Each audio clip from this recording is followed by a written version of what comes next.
Hello, Carol. Hi there, Amira. How's your day Hello. going so far? Yeah, not bad, not bad. Thank you. I'm just excited about a new episode. It's been a while. We haven't It kind has, of. yeah, it has been. I think it's been a couple of weeks, hasn't it? But we've both been really busy, haven't we? So, That's true. That's true. So I'm yeah, excited about it, and I hope you as well, guys, are excited about seeing us today as well. So definitely. welcome to Women's Wisdom Hub, everybody. With me, Amira. And me, Caroline. Hello, Welcome. welcome. So today, Caroline, we've got avoidance, haven't we today? Yes, Avoidance. yes, we I'm have. trying. Of course, you didn't find it funny. I'm trying to go Yeah, under your desk, I was and just what? thinking, And what's you're probably thinking, happening? what is the hell is she's doing? I Yeah, I know. thought, is there some technical issue that she's not saying? Trying to pretend that I'm avoiding, but I'm terrible at acting. Am I? No, no, not No, not you. at Yeah, so we thought we'd do a little podcast on avoidance, everyone, because it's something that we both identified, something that we do and probably that other people do. And by avoiding, we mean kind of putting off doing things, and that could be things like avoiding putting off difficult conversations with people, maybe avoiding speaking to friends and telling them that they've upset you because we don't want to feel kind of judged or criticized, or maybe don't want to upset them. We might fear about the consequences if we do confront somebody about what's that going to mean. Is that going to mean the end of a friendship, or is somebody going to be upset with us? We can avoid kind of paying bills, we can avoid doing certain tasks at work, we can avoid setting goals, and that can kind of stop us from achieving things. We can We avoid can. even relationships. The list goes on and on and on and on. It does go on and on, yeah, and particularly for me, I think I avoid, because I'm doing some training courses. I just avoid submitting videotapes because I hate submitting them because I'm worried that they're going to fail, and then I kind of put it off, and then eventually you just have to submit stuff, don't you? Like whether it's essays or videos or whatever for marking. But yeah, there's that kind of fear of what happens if I fail, and what's that going to mean, etc. Yeah. Which one of these common reasons for avoiding, isn't it? Like avoidance is like quite common human behavior. I Yeah, think, it's not just me and you, Caroline, we avoid. I think a lot of people, they also avoid, but I think we all kind of, it vary to certain degrees. Some of us are very much more high on avoidance, where others are able to much more manage it better. But I think it's a very common, definitely human behavior. We're not going to get too much into the causes of it, or where it's kind of stems from.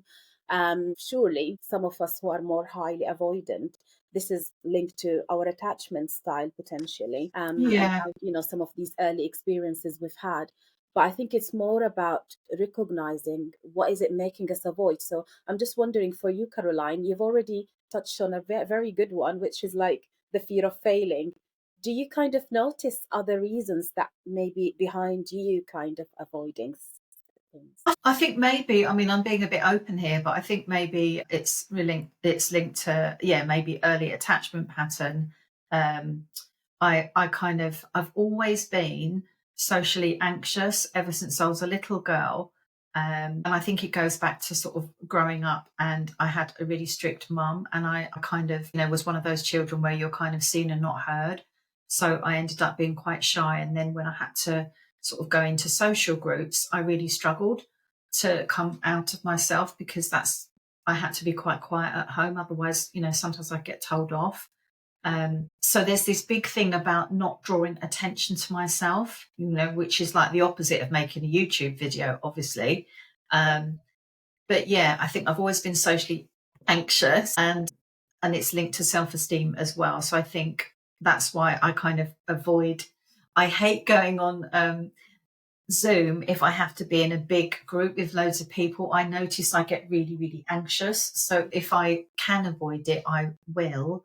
I'm much better on a sort of one-to-one or in a small group situation.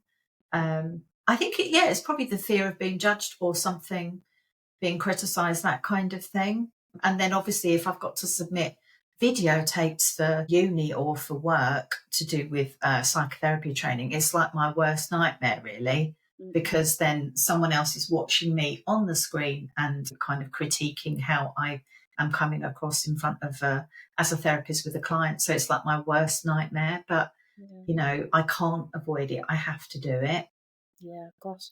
So yes, absolutely. I can relate to a lot of what you said there, to be honest.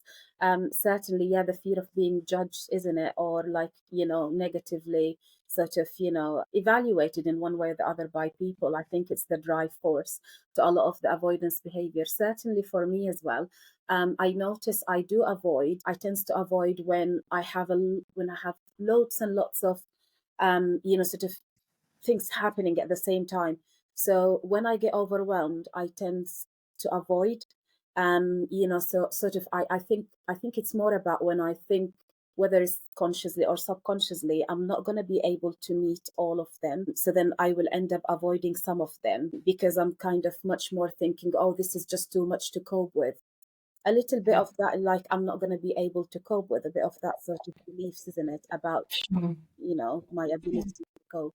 yeah, Sometimes absolutely. as well, I notice I avoid when I'm physically exhausted. So if I feel like my energy is being depleted and I'm like, I don't have that much energy, I tend to also avoid. It's Yeah, almost like I can't be bothered, which is not really nice when it comes to social avoidance. Like I avoid them. I find catch myself avoid social interactions, and okay. I feel like I'm just kind of almost worn out. I think it's our job, Caroline, because Yeah, I would be thinking before I turn up invitations, social invitations to kind of to be with people as part of events or just going out with friends. I find myself like in my head, I'm like, okay, I'm gonna go out now. I have to go out and I have to sit and listen and I have to be like, I have to be doing all that social stuff, the social yeah, expectations of it. And I haven't got energy for this because obviously with the clients yeah. and all that sort of emotional involvement we have as therapists all the time. I think you find yourself emotionally drained. It's interesting, Amira, and I'm hearing what you're saying and about that social avoidance. I think I'm probably the opposite to you. You are indeed. Um, Sorry. like me, even though I'm a therapist, I just love, socializing, even though I'm socially anxious or used to be. So any chance I get to go out and socialize on a social basis, not, well, and professionally as well, I just jump at it. I get really excited and I find it really energizing. However, there could be something there for me about, is that an avoidance of doing paperwork or stuff that I need to do by going out socially? I can think, oh, I can do that paperwork another time, but I might not get this chance again to go out with XYZ that have asked me to go out. So, I need to go out now and, the paperwork will have to wait. So I guess in a way that can also be an avoidance, can't it?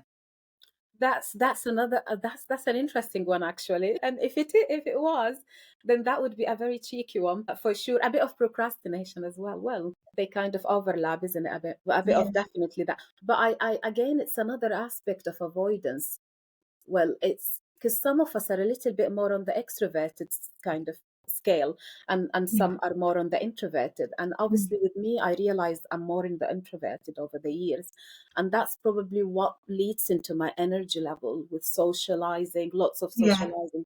I kind of Yeah. I don't feel my brain needs a lot of that sort of stimulation. I Mm. feel even when I'm like on my own, I get already a lot of that stimulation. But I think it's more like which leads into then, what do we do about it, isn't it? What we need to do about it, and how do we help ourselves with reducing some of that, especially if Yeah. we've noticed the costs of it. Yeah. Certainly for me is the cost of relationships. I notice I tend to suffer most with the cost of the impact of my avoidance on Yeah. different It relationships, is. even with family members. Yeah, it's interesting what you're saying because I'm just thinking about even the dynamic between us where, we were talking about it, weren't we? That if if something great has happened or I've done a really good coaching session, I'm like, right, I've got to let Amira know. It's like I can't keep it to myself. I've got to like share and, Yeah. whereas you might just keep it to yourself and tell me next time that we're on a scheduled call or something. That's right. And yeah, that always happens, isn't it, between us? Yeah. It's yeah, yeah, yeah, yeah. It's nice that you pointed it out. But Yeah. I think what you said though about the energy side of things, I think it is important. We do need to conserve our energy as well, Mm. don't we? Because if we feel that we're tired or that we need that personal space, we have to protect that. I guess it's just, if we notice that we do have a pattern of avoidance and the sort of things that we are avoiding, and whether that's detrimental, like you're saying, sometimes that can be detrimental to relationships, Yeah. within the family or outside the family, then, maybe that is something that is important to reflect on and think whether we need to change that a little bit. Absolutely, yeah, and it's more about us being self-aware, isn't it?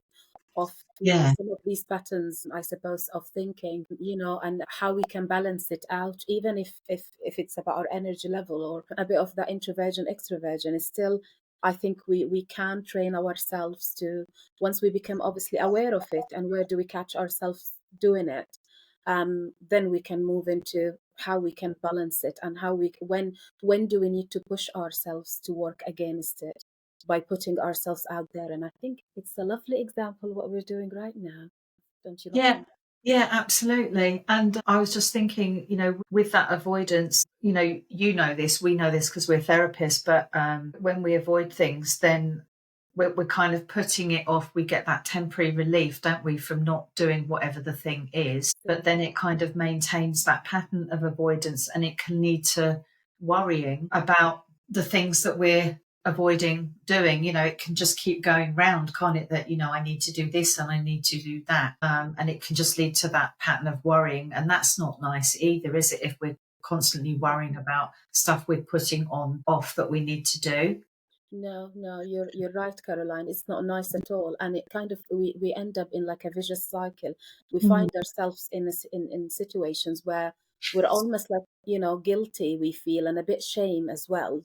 We carry a bit of shame there. But you're right. It's because we're getting something on a short term out of it. Otherwise, we wouldn't have actually engaged with it from the start. But whether that's sustainable, that's a different story, because the evidence tells us it isn't. It normally, actually, on a long term, it's just, what is it teaching our minds? That we're not able to deal with this thing, whatever it happens next time. So next time we even avoid more, and so on and so forth. So it's about this kind of short term, long term, isn't it? Again, we're getting for sure. But I think also it's about, us recognizing these negative patterns of thinking when we, for Mhm. example, start to think before going to situation that it's just not going to turn to be a good. We sometimes going into that catastrophizing mode, or we think that people are not going to, whatever the outcome or that dynamic between us and them, it's just going to be negative. So it's also about challenging some of these negative patterns of thinking, isn't it?